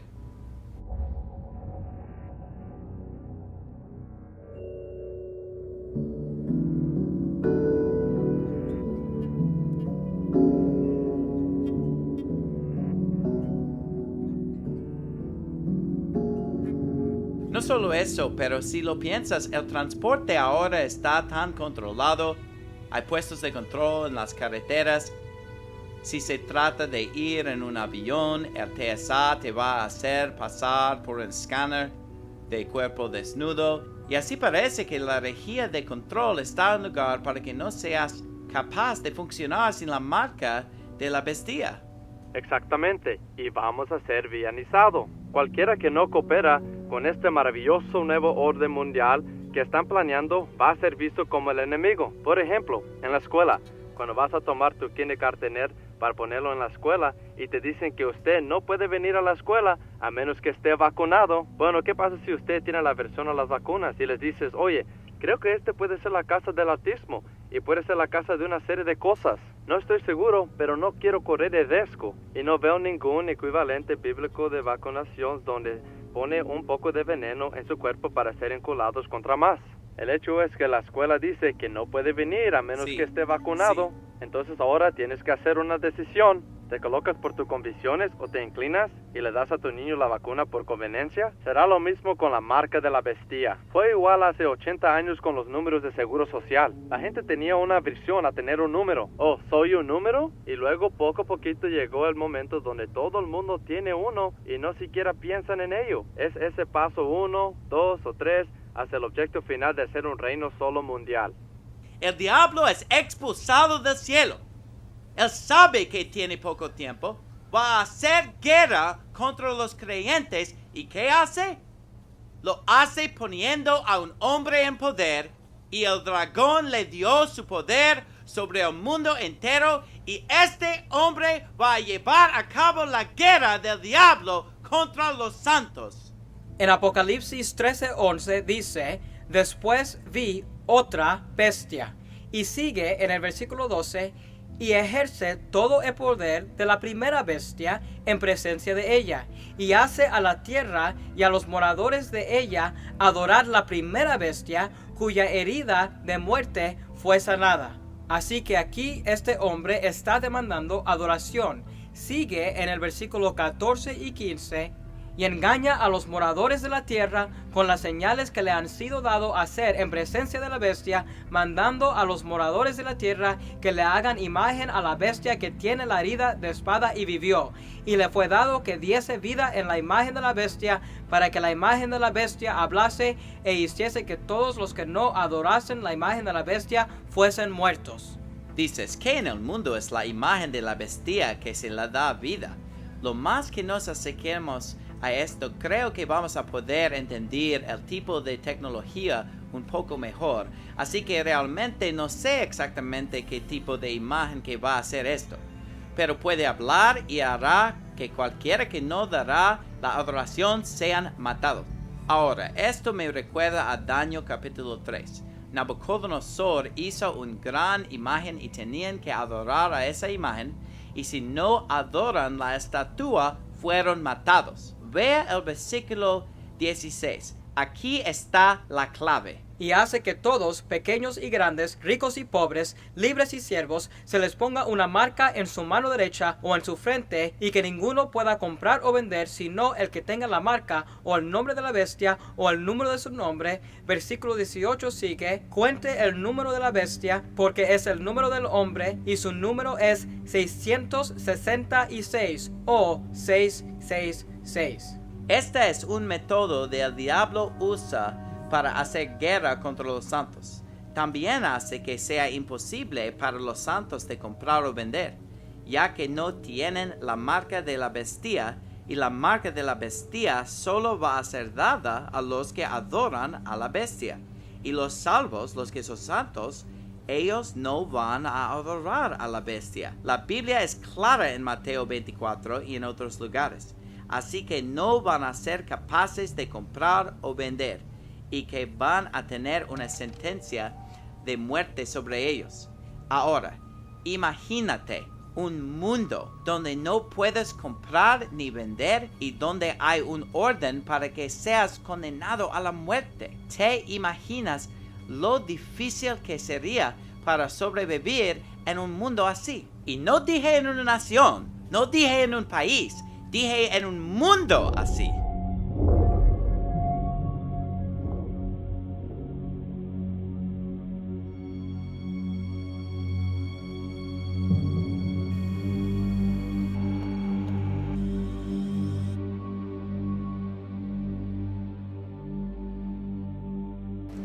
No solo eso, tienes que enseñar tu identificación en los controles.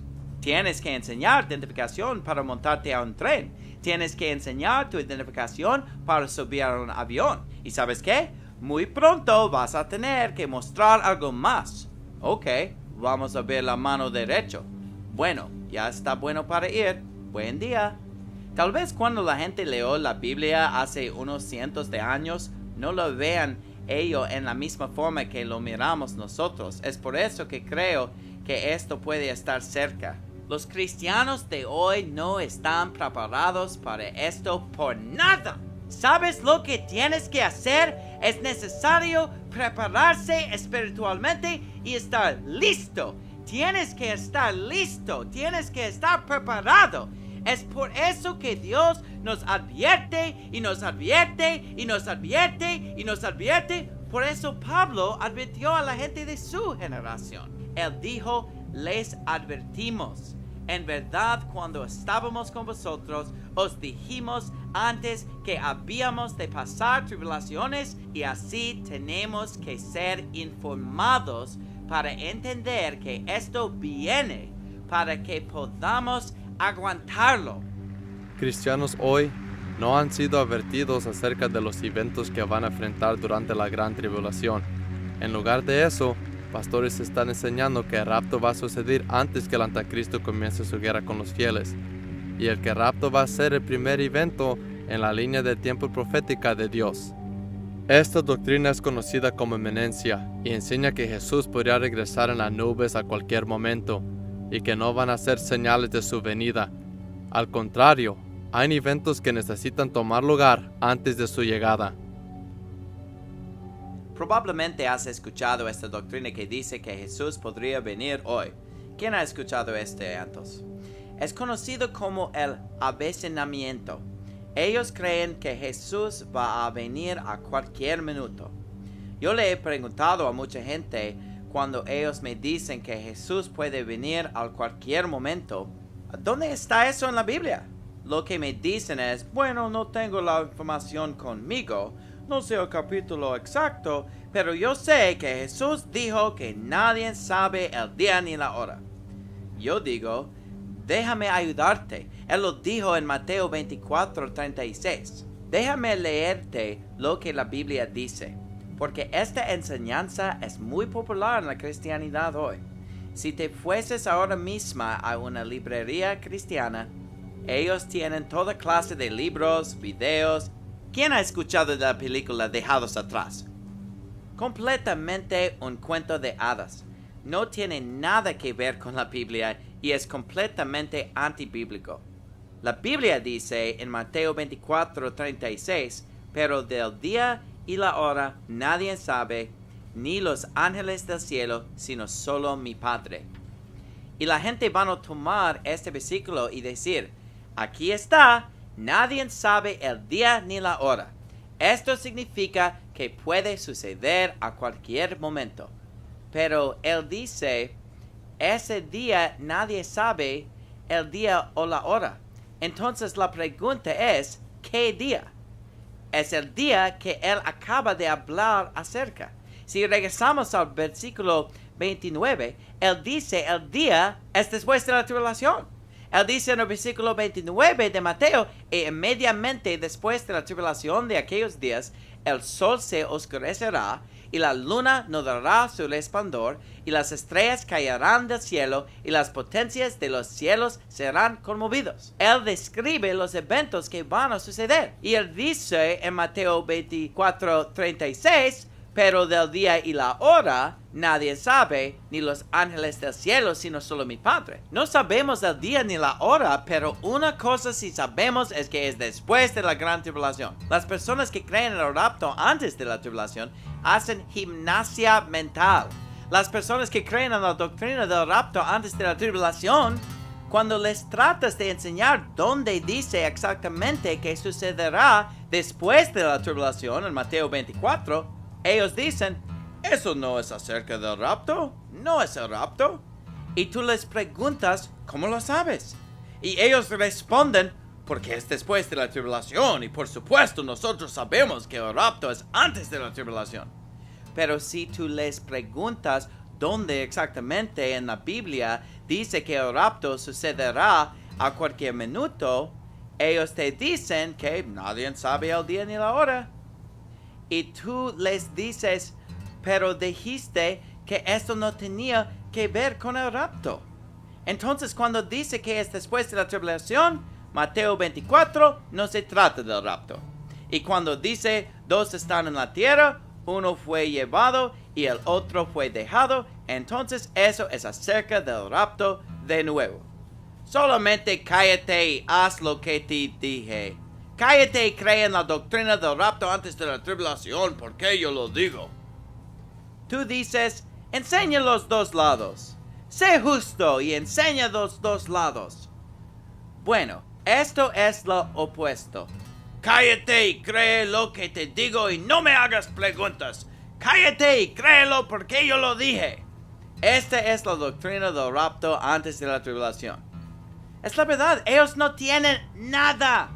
Yo tengo escrituras tras escrituras y ellos no tienen nada. Por lo menos otras falsas doctrinas son basadas en alguna clase de escritura que ellos cambian y la gente toma el versículo de la Biblia y cambian el contexto. La doctrina del rapto antes de la tribulación no está cambiando ninguna escritura. Ellos ni siquiera tienen una escritura.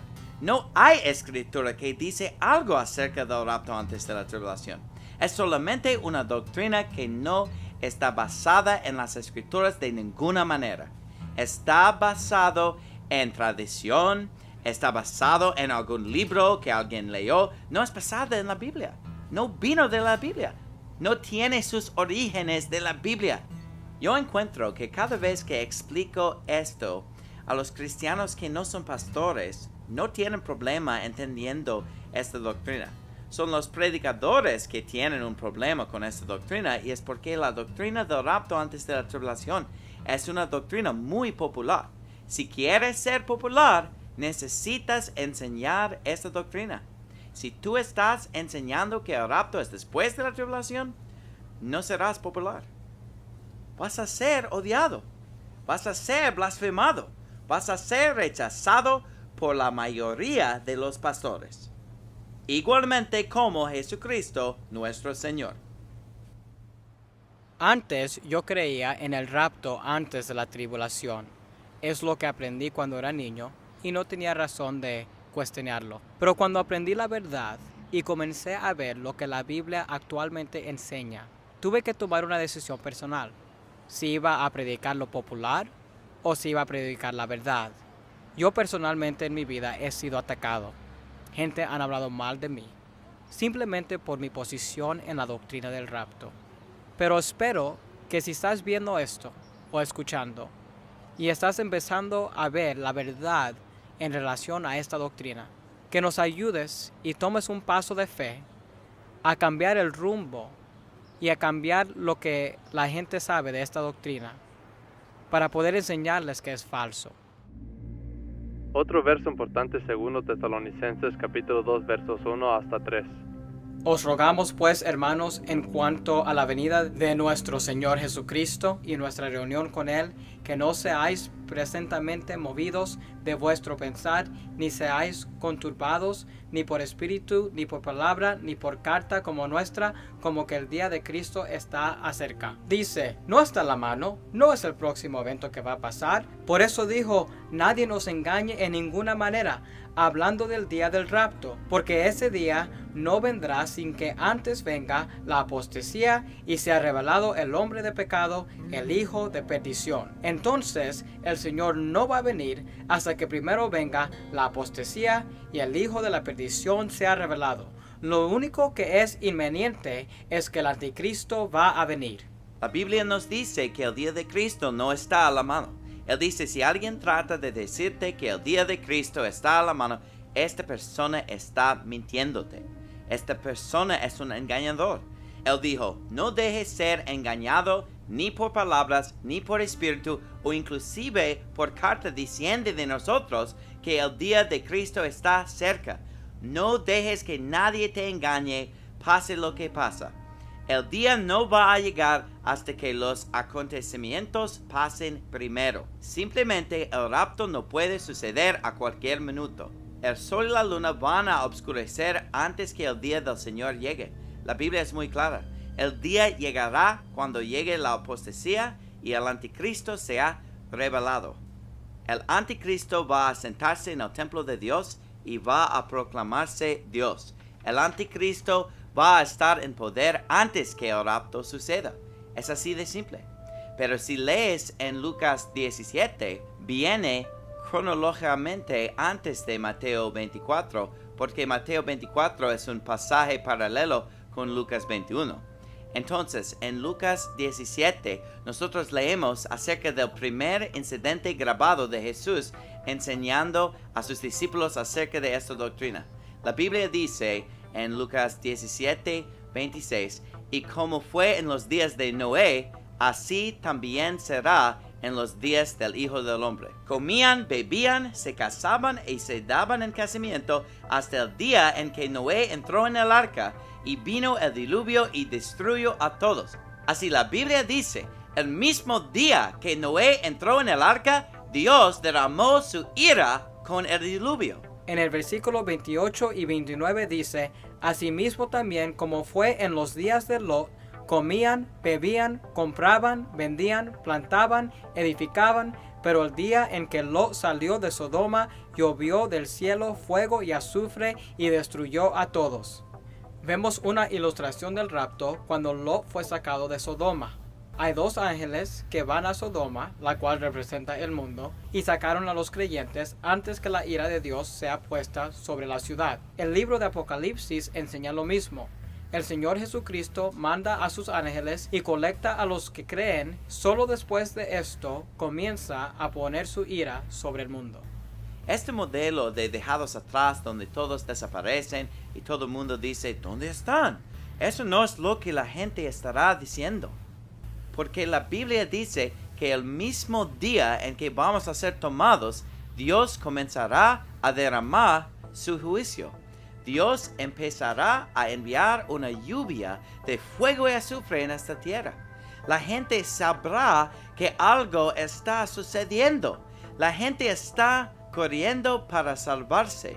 La gente estará rogándole a las rocas que caiga sobre ellos y que los escondan a causa del fuego, del azufre, de la ira que está por venir. El mismo día que seamos sacados de aquí es el mismo día que Dios estará derramando su ira. Por eso es que la Biblia dice que cuando el sol y la luna se oscurecen, el gran día de su ira ha llegado. ¿Y quién podrá sostenerse en pie? Porque el mismo día, media hora después, Dios empieza a enviar fuego y azufre. Así en el capítulo 6 de Apocalipsis, el sol y la luna se oscurecen. Capítulo 7, la multitud de creyentes aparecen en el cielo. Capítulo 8, Él comienza a derramar su ira. Es exactamente lo que la Biblia enseña en Mateo 24. El sol y la luna oscurecidos y entonces el rapto. Es simple. Yo hablo con gente que cree en el rapto antes de la tribulación y ellos usualmente me dicen una de dos cosas. Ellos me dicen que el rapto ni siquiera es mencionado en el libro de Apocalipsis, que es una cosa bastante extraña de decir porque el libro de Apocalipsis cubre en gran detalle los eventos del fin de los tiempos. Dejar afuera un evento tan significativo como el regreso de Jesús en las nubes y todos los creyentes de todas las edades siendo arrebatados juntos con Él en las nubes es un mega evento. Decir que no está mencionado en el libro del Apocalipsis, que eso ni sucede en el libro de Apocalipsis es impensable. Pero ¿por qué es tan ridículo decir que el rapto no se halla en el libro de Apocalipsis? Muchos pretribulacionistas han intentado buscarlo y encontrar algo que pueden usar como el rapto que es antes de la tribulación. Y esto es lo que he estado escuchando. Apocalipsis 4.1. Y Apocalipsis 4.1 dice, después de esas cosas miré, y he aquí una puerta abierta en el cielo, y la primera voz que oí era como de trompeta que hablaba conmigo diciendo, sube acá y yo te mostraré las cosas que han de ser después de estas. Esta es una voz como trompeta. No hay una trompeta en este versículo. Que está hablando y diciendo a Juan, singular, una persona, sube acá y yo te mostraré las cosas que han de ser después de estas. Y ellos dicen, ves, ahí está el rapto, ahí, un hombre siendo arrebatado. Ellos dicen que ese es el rapto. Lo ridículo de esto es que ellos ni siquiera están leyendo el versículo 2, porque en el versículo 2 dice, y al instante estaba yo en el espíritu, y he aquí un trono que estaba puesto en el cielo. El rapto no se trata de un espíritu ascendiendo al cielo. El rapto es una resurrección del cuerpo. Vamos a ser arrebatados físicamente en el aire. Este no es un tipo de cosa donde nuestros espíritus suben. La Biblia es clara que el rapto es una resurrección del cuerpo, literal. Los muertos en Cristo resucitarán primero. Luego nosotros que vivimos, los que hayamos quedado juntamente con Él, seremos arrebatados en nuestros cuerpos. Así que este rapto espiritual de una persona, Juan, definitivamente no es el rapto. Y si estás creyendo que este es el rapto, estás aceptando una interpretación muy vaga. A mí siempre me enseñaron cuando era niño que cuando fuese el rapto estaría viviendo mi vida y luego simplemente desaparecería. Pero es mucho más grande que eso, porque la Biblia dice que todo ojo lo verá.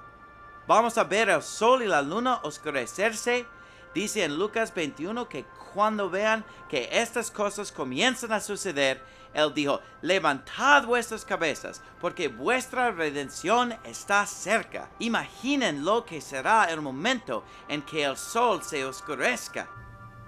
Es como una entrada a Hollywood. ¿Han visto alguna vez la gente famosa entrar en cualquier lugar?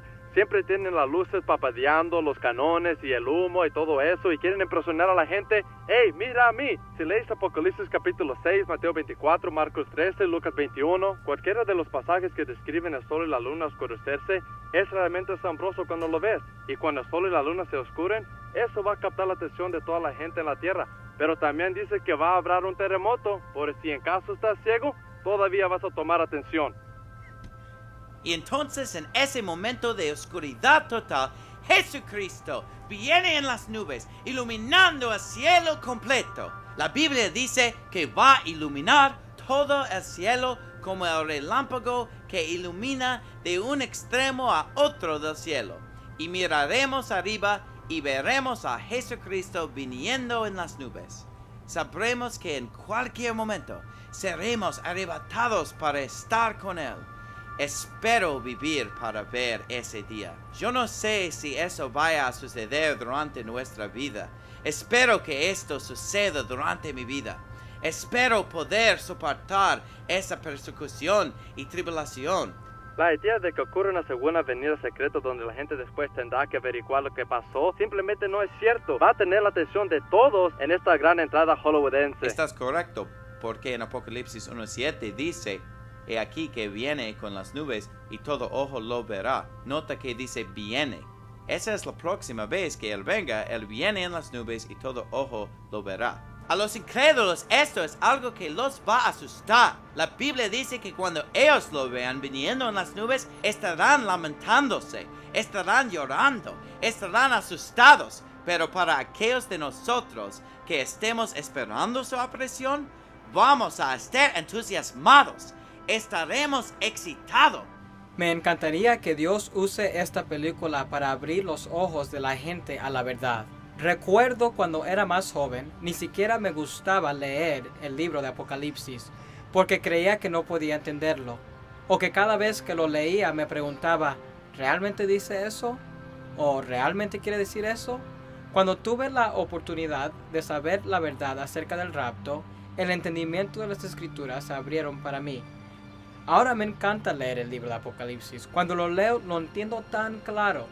Creo que si podemos alcanzar al movimiento de cristianismo, el movimiento de fundamentalistas, el movimiento de los bautistas, y logramos abrir sus ojos a este tema, se podría provocar un amor a la palabra de Dios y un avivamiento para la palabra de Dios y un avivamiento del estudio de la palabra de Dios, y podríamos hacer grandes cosas para Dios.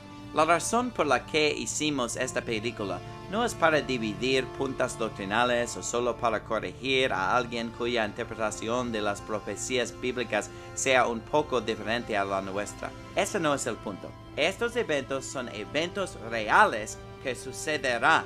La Biblia nos dice que habrá un gobierno mundial único, que habrá una religión mundial, que habrá una moneda mundial.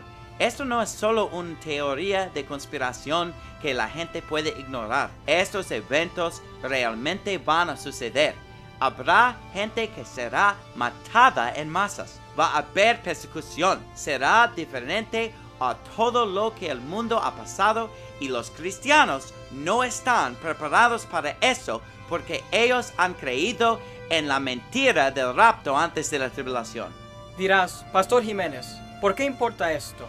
Importa porque la doctrina del rapto antes de la tribulación es una doctrina que nos enseña que no importa lo que hagamos, no importa lo que pase, moriré en paz o simplemente voy a vivir mi vida tomando mis vacaciones, dándome una buena vida, y un día simplemente desapareceré antes de que algo malo suceda.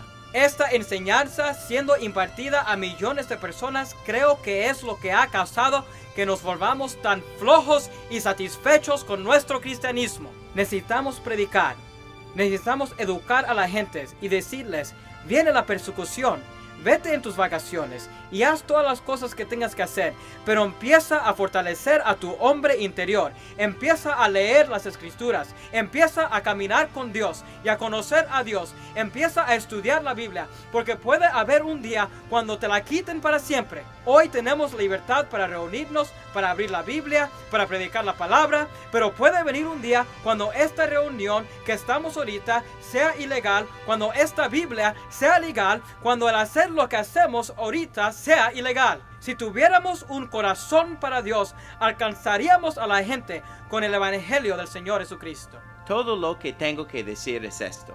Cuando venga la persecución, cuando te pidan ponerte la marca de la bestia en tu mano derecha o en tu enfrente, tú te vas a acordar este sermón. Por eso lo dijo Jesús y por eso se los digo yo. Dirán, ¿esto es para asustarnos? No, la Biblia dice, en el mundo tendréis tribulación, pero ten ánimo, yo he vencido al mundo. ¿Qué pues diremos a esto? Si Dios por nosotros, ¿quién contra nosotros? Como está escrito, por causa de ti somos muertos todo el tiempo, somos contados como ovejas de matadero. Antes, en todas estas cosas, somos más que vencedores por medio de aquel que nos amó. Yo creo en el rapto. Es una doctrina bíblica, pero el rapto viene después de la tribulación.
Hola, me gustaría hacerle una pregunta.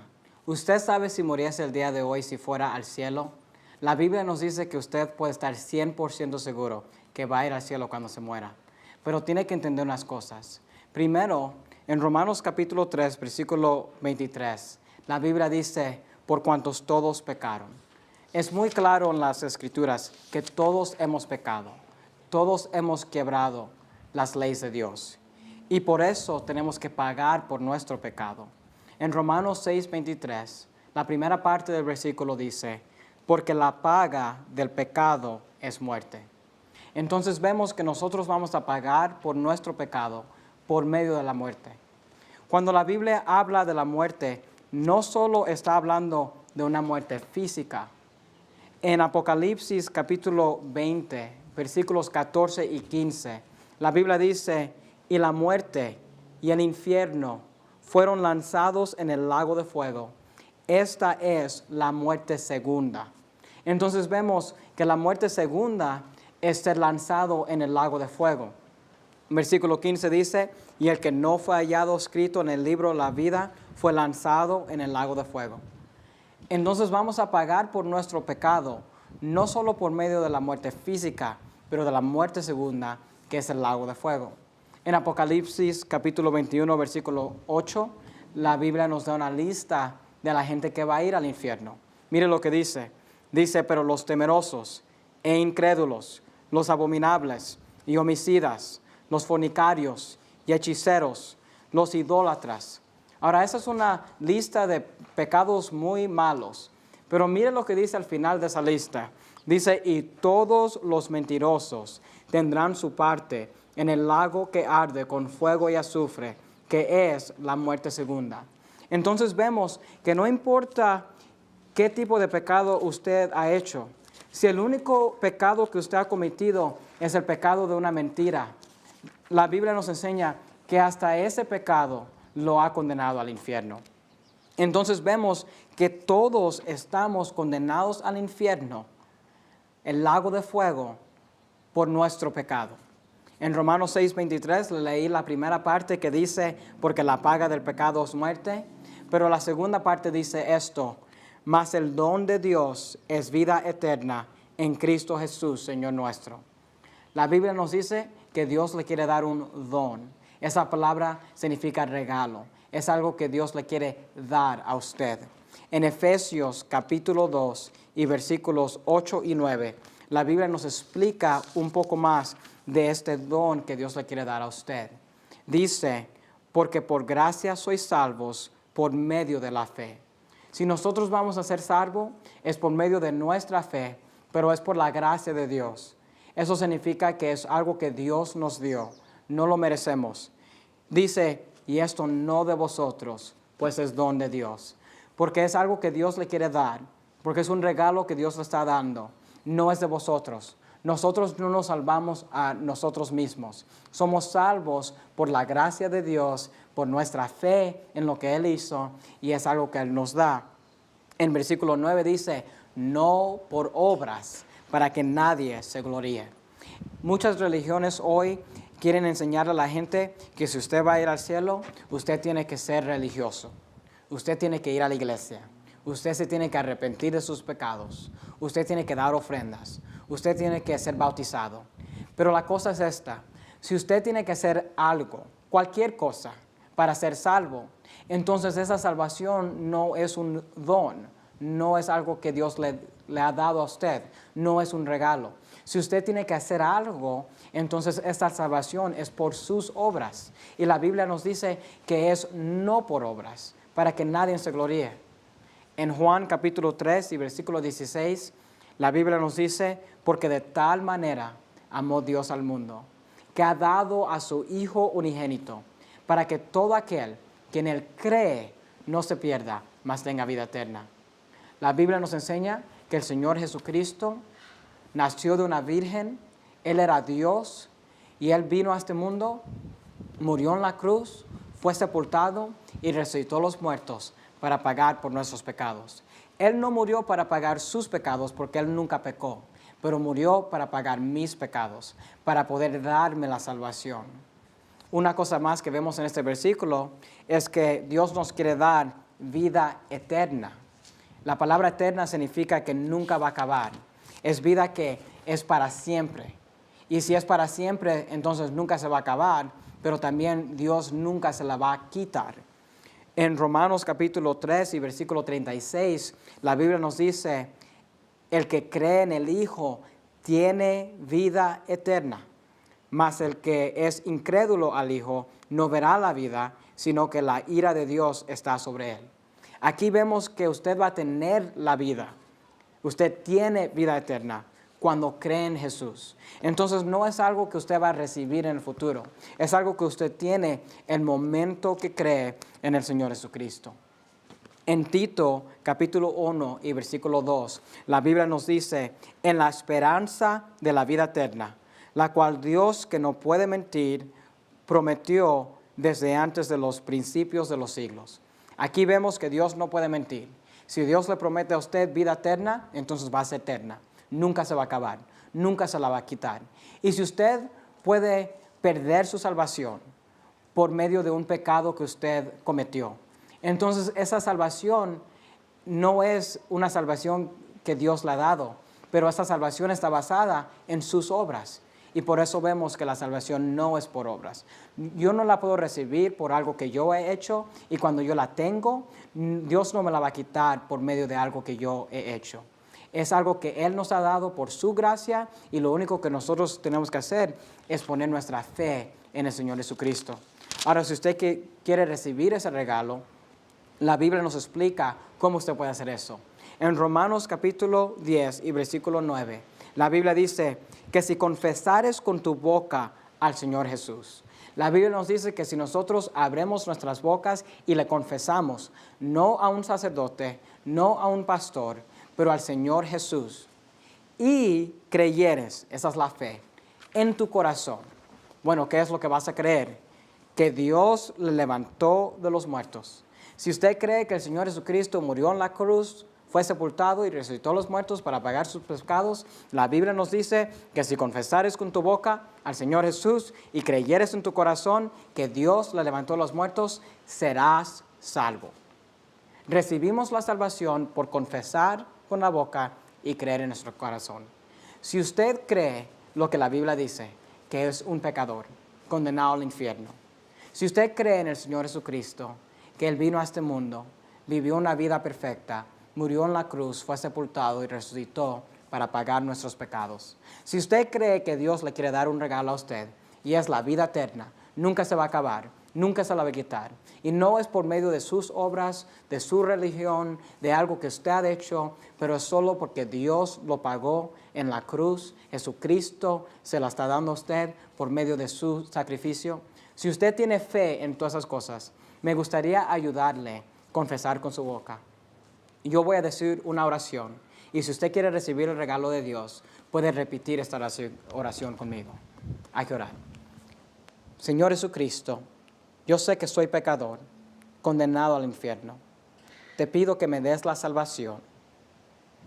Yo creo que Jesucristo murió en la cruz, fue sepultado y resucitó a los muertos para pagar mis pecados. Mi salvación no es por mis obras. Mi salvación no es por nada que yo he hecho. Es solo por poner mi fe en el Señor Jesucristo. Amén. Si usted oró esa oración y tiene fe en su corazón, la Biblia nos dice que usted es salvo, y me gustaría darle las felicitaciones.